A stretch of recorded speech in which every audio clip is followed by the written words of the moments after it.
राम राम जी सारा ने। उम्मीद करूँ सारे ठीक ठाक होंगे, सब बढ़िया होंगे, सब मस्त होंगे, सब अच्छे से होंगे, सब अच्छे से रहना चाहिए, सब ठीक ठाक होंगे भाई। और हम तो यही चाहते हैं सबके घर में खुशी आए। तो यहाँ मैं अपनी मटर बना रही थी, मैदा का चून था, मैंने बड़ी मुश्किल से मतलब बहुत टाइट चून उसना गया था, गूंदा गया था। इसमें मैंने अजवाइन नमक डाला था और काली मिर्च भी कूट के डाल सकते थे, लेकिन मैंने काली मिर्च कूट के नहीं डाली थी इसमें। बच्चे कई दिन से कह रहे थे बड़ी माँ मटर बनाओ मटर बनाओ। फिर उसमें शादी में गए हुए थे तो मट्ठी रह रही थी, मैं कहा अभी तो मट्ठी चल रही है, मट्ठी खा लो फिर उसके बाद मैं मटर बना दूंगी। तो यहाँ मैं मटर बना रही थी, तो मैंने बहुत सारी मटर बना दी, बच्चों को खिला भी दी कुछ। और इसकी है ना उसमें तो मतलब लोई नहीं बनानी पड़ती वैसे। तो मैं ये बच्चों को देने चली गई थी मटर, थोड़ी है थोड़ी मैं भी खा रही थी क्योंकि बड़ी स्वादिष्ट मटर बनी है। और मैंने ये पूरी रोटी बेल दी और इस तरह से मैं देख फटाफट कटने लग रहे हैं। और मैंने बेलन पर थोड़ा तेल रिफाइंड लगा दिया था, इससे है ना ये चिपक भी नहीं गा, फटाफट रोटी भी बन जाऊंगी। देखो किस तरह से मतलब थी। तो ये बच्चे बोले थोड़ी बड़ी बनाओ, तो मैं बड़ी बड़ी मटर बना रही थी। देखो ये तो शादी के बाद मतलब हर पत्नी का फर्ज होता है अभी अपने घर चलाना, ये तो पत्नी का कर्तव्य होता है। और शादी के बाद पति के परिवार को अपना मान कर सभी ने चलना पड़ता है, सबका अच्छी तरह से ख्याल रखना पड़ता है। घर के छोटे बड़े सभी को सम्मान देना पड़ता है और बड़े बुजुर्गों का भी आदर करना पड़ता है और सबका ध्यान रखना पड़ता है। घर में जिस तरह कोई काम हो, खाना पकाना, साफ सफाई, पूजा पाठ और भाई खरीदारी, सम्मान, सभी का सम्मान करना, सभी का ध्यान रखना पड़ता है पत्नी का, तो यही कर्तव्य है और यही गुण होते हैं। और वही मतलब पत्नी और परिवार के लिए मतलब भाग्यशाली होती है भाई जब अपने सभी का ध्यान रखना पड़ता है। तो और पत्नी को अपने पति की सेवा करनी पड़ती है, पति की बात सुननी पड़ती है, उनका सम्मान करना पड़ता है। और इन्हीं कर्तव्यों में रिश्तों में मतलब कभी कलेश भी नहीं होता। और फिर भी हो ही जाता है कलेश, तो हर घर में थोड़ा बहुत तो हो ही जाता है। और अपने मतलब ससुराल वालों को सबकी बात माननी पड़ती है, सबको भूलकर अपने मतलब भाषा का अच्छी तरह से भी प्रयोग करना पड़ता है, भाई किसी को ठेस ना पहुँचे। तो या मैं देखो ये दिखा रही हूँ, ये मटर दिखा रही हूँ और और मैं साथ में खा भी रही हूँ। और पता है यार बहुत करारी करारी बहुत बढ़िया मटर बनी थी ये। मैंने मंदी आँच कर रखी थी और इतना मैं मतलब रोटी बेलूँ थी, अकेली कर रही थी मैं, रोटी बेलूँ थी और मटर बना रही थी। तो मैं बीच में बंद कर दी करूँ थी ये गैस। और देखो इस तरह से बहुत मतलब महंगा लग रहा है इसमें बेलने के लिए, मतलब बहुत ही टाइट जो आटा गूंद रखा है मैंने। और देखो मतलब किस तरह से मतलब फटाफट उठ रहा है ये। तो के बिन चप रही थी, मैंने इतनी मटर बना दी, करारी करारी सी मटर मंदी आंच पे। देखो मैंने अभी मतलब गैस बंद कर रखी है मैंने, और जब मैं डालूंगी तभी चलाऊंगी और मंदी आंच पर करारी करारी हो जाओ। देखो फटाफट इस तरह जितना भी मतलब पतली पतली रोटी बेल लेंगे उतनी ही बढ़िया मटर आऊँगी, उतनी ही करारी बनेंगी मटर। तो मैं यहाँ बस एक बीच में ही एक बारी करती लंबी लंबी मटर, बहुत स्वादिष्ट बनी थी, बहुत अच्छी से बनी थी भाई।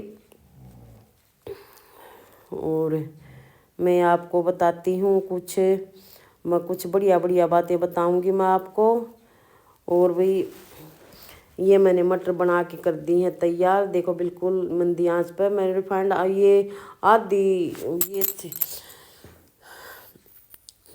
आधी कढ़ाई रिफाइंड की थी और देखो थोड़ा सा रिफाइंड रह गया, इतना रिफाइंड लग गया। और कम से कम मैंने 1 डेढ़ घंटा हो गया था बनाते हुए खड़ी खड़ी। पहले मैं खाली जल्दी बन जाएंगी, नहीं तो मैं बैठ के बनाती, तो बैठे खड़े खड़े बना दी मैंने यहाँ पर। और आज थोड़ा सा सिर में दर्द सा हो रहा था, इसलिए फिर बोले बेला 3 बजे बना दिया ना, मैंने पहले बना थी। ये बेलन चिकना हो गया और ये रिफाइंड भी खाली हो गया, रिफाइंड का डिब्बा बिल्कुल खाली हो गया। थोड़ा सा ये रिफाइंड ही बचा, थोड़ा इसमें वापस डाल दूँगी। और इसमें ये थोड़ी ये जो अजवाइन थी ये मैंने वापस रख दी, इसमें थोड़ी फिर बाद में फिर काम आ जाएगी थोड़ी ये, क्योंकि थोड़ी थोड़ी चीज़ें रखनी पड़ती हैं घर पर। और ज़्यादा ज़रूरत पड़े तो फिर मंगा लिया करा। ये थोड़ी बच गई थी, तो मेरी सारी ये मटर बन के हो गई हैं अब तैयार। मैं मखा ये डिब्बे डब्बे वापस रख देती हूँ यहाँ पर।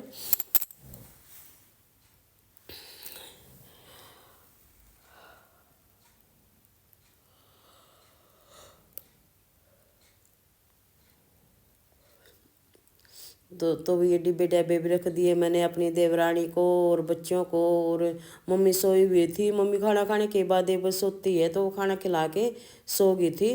तो मका इसको देवरानी को दिखा रही, मैं देखो खा के कितनी करारी करारी है। तो ये बोल रही थी जिस तरह दुकान पर बनती है वैसी बनाना। तो ये बोल रही है भी हाँ वैसी ही बन गई। तो मेरी मटरों की सभी ने तारीफ़ की और आ जाओ आप भी खा लो मटर। और दिल से धन्यवाद करती हूँ मैं सभी का। देखो ये मैंने मटर बना दी हैं और ये मेरा रिफाइंड बचा हुआ है, यहाँ पर इतना रिफाइंड बच गया। और ये है हमारी मटर। तो मैं भी साथ के साथ मैं भी खड़ी खड़ी खा लेती हूँ, गर्मा गर्म थोड़ी अच्छी लगेंगी चाय के साथ। फिर चाय के साथ अच्छी लगती हैं। ये एक बार तो सभी ने खा ली। बोल रहे थे भैया बाजरे की रोटी खवा के मटर तो खिलाएंगे। मैं कहा जिसने खानी हुई खा लियो, नहीं तो दिन में खा लियो मटर। तो अब भी गर्मा गर्म सभी ने खा ली थी। और ये भी मौसमी ले आए थे जूस निकालने के लिए। तो भी इसमें कुछ मौसमी सी ख़राब सी थी, ज़्यादा ले आए थे तो वो मैंने बाहर निकाल दी थी। फिर ये रात को हमने बाहर रख दी थी। तो मखा जो ख़राब हूँ वो मैं निकाल दूँगी, फिर मौसमी का जूस निकाल लेंगे। बहुत टाइट मौसमी हो रही हैं ये, इनका वो हरी हरी थी, कट्टा लाए थे हमें, हरी हरी थी वही कलर भी चेंज हो गया। तो उसमें से निकाल के फिर ये मैंने अलग निकाल दी, जो ख़राब थी वो अलग से रख दी। और अच्छी अच्छी इसमें रख दी है। ये तो इनको ही बाहर रख दूँगी, फ्रिज में तो रखती नहीं। मखा चार चार पाँच पाँच का ना रोज़ जूस निकाल लेंगे और वो बच्चों को पिला देंगे, मम्मी को पिला देंगे। मौसमी का जूस तो बहुत ही अच्छा होता है, गर्मी में तो बहुत ही अच्छा होता है ये जूस।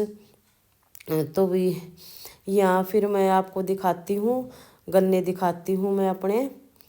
और ये मैं गन्ने लाए थे, ये यहाँ पर रख दिए थे गन्ने। हमने जब चूसने होते ये जब चूसने होते यहाँ से उठा के चूस लेते हैं गन्ने। तो यहाँ पर हमने जूते जूते धोए थे शाम को, तो सभी सूख रहे क्योंकि आज बहुत तेज़ धूप निकल रही है। बहुत सारे गंडे थे हमने चूस लिए थे, अभी तो 2 ही गंडे बचे हैं बस यहाँ पर। तो यहाँ हमारे जो को 1.5-2 महीना में बढ़िया ऐसी धूप निकल रही है, वैसी हवा तो तेज़ चल रही है। और अब वो भी सूरज का चौंधा लग रहा है, आँख बिल्कुल भी नहीं खुल रही। तो फिर यहाँ से मैं नीचे नीचे उतर गई। तो फिर मैं कहा एक बार हम बाहर चली जाती हूँ। एक बार देवरानी आई थी तो उनका मकान दिखाती हूँ मैं। तो वो कोई बार आ चुकी थी, मेरा घर देखा, मेरा घर देखा। मैं कहा चलो मेरे घर की वीडियो बना लो, चलो मैं बना के लाती हूँ। अभी पूरा नहीं हुआ है, छात छूत तो दे दी उन्होंने। मैं कहा चलो मैं जाऊँ तो एक बार मैं उनके घर जाऊँगी, दिखाऊँगी आपको। तो भाई अभी यहाँ से मैं चल दी हूँ। तो ये पड़ोस में ये मेरा देवर का घर यहीं पर बन रहा है, तो वो कीर्तन भी कराएंगे तब मैं आगे दिखाऊंगी, कीर्तन भी दिखाऊंगी। तो छात छूत भी आ चुकी है, पहले भी दिखाया था, मंजी नाम भरी थी, अब ये छात भी आ चुकी है। तो ये ट्रैक्टर में ईंट लाए थे, ईंट आट रखे हैं यहाँ पर। और देखो यहाँ पर मतलब छात छूत तो आ ली है, अंदर में गई नहीं, फिर अंदर फिर कभी बनाऊंगी एक बार कंप्लीट होने के बाद, क्योंकि कभी कभार ही निकलती हूँ मैं बाहर। तो वो कई बार आ ली थी, मैं कहा चलो मैं बना के लाती हूँ। और मैं कहा आज ये ईंट रखने रख रहे थे तो देवर ने बोल दे लिया था, मैं कहा चलो भाई बना लाती हूँ। तो फिर मैं यहाँ आ गई थी। तो मेरी मटर भी मतलब अब ठंडी हो चुकी थी, पहले गर्म थी, तो इसे डिब्बे में डाल के रख देती हूँ। मैं कहा इसमें करारी करारी रह जाऊँगी, बाहर तो सिलाबा हम मान जाऊँगी तो करारी नहीं रहेंगी। तो मैंने जितनी भी आई ना इस डिब्बे में है ना, तो पैक करके बंद करके रख दिया, इसमें करारी करारी ही रह जाऊँगी। मगर चाय चूहे बनाऊँगे या बच्चों अपने खा लेंगे। बच्चे चाय नहीं पीते हमारे, बस किटू किटू पीता, और बच्चे कोई भी चाय नहीं पीता। और चाय तो हम भी ज़्यादा नहीं पीते, जब सुबह सुबह ही पीते हैं और एक बार शाम को 3 बजे ही पीते हैं, तब मखा खा लेंगे। तो या देवरानी ने बर्तन बर्तन साफ कर लिए थे, मैंने एक्स्ट्रा बर्तन तो निकाल दिए थे फिर, लेकिन रसोई का काम तो सारा रह रहा है मेरा। तो ये तो इसमें आए जितनी है तो मैंने बंद कर दिया था। तो फिर देवरानी बोली इनको तू खा ले, मैं खाना अब नहीं खाती, तो मैं खाना भी खा रही हूँ और कुछ भाई मैंने मटर भी खा ली थी। बाकी टेस्ट हो रहा था पेट भर गया था ज़्यादा, और मुँह कह रहा था और खा ले, फिर कैसे खाऊं मैं ज़्यादा अच्छी करी थी, रोटी भी खा ली थी। रोटी खाने के बाद मैं कई देर थी मैं कुछ खाती नहीं, मैं शाम को खाएंगे चाय के साथ। तो फिर मैंने ये है ना थोड़ी सी मटर कटोरी में डाल कर धर दी। मैं कहा चलो फिर ये बाद में खा लेंगे, बच्चे लेकर तेबर दिखाए जाओगे इसमत है। तो ये थोड़ा चूरा सा है, वो भी बहुत अच्छा लगे। ये चूरा है तो मैं खा लेती हूँ, मैंने खा लिया। तो भी एक लेडीज़ को देखो अपने बच्चों के लिए, अपने परिवार के लिए क्या कुछ करना पड़ता है, और एक बार मुंह जुबान से निकाल देते हैं तो उनके लिए करना पड़ता। अगर नहीं भी करे तो मन में यूँ रहे बच्चों ने ये बोला था और मैंने नहीं किया, तो असल में तो करना ही पड़ता है। तो मट्ठी थी इसलिए मैंने 2-3 दिन लगा दिए थे, मैं कहा फिर मैं बाद में करूँगी। तो यहाँ फिर मैं अपने डिब्बे डब्बे सेट करने लगी। तो सभी डिब्बे इधर बिखर रहे थे, मैं कहा एक बार रसोई रसाई साफ़ कर देती हूँ, क्योंकि रसोई रसाई तो मैं ही साफ़ करती हूँ। और मेरी वीडियो को लाइक करना, सब्सक्राइब करना, ढेर सारा प्यार देना। राम राम जी।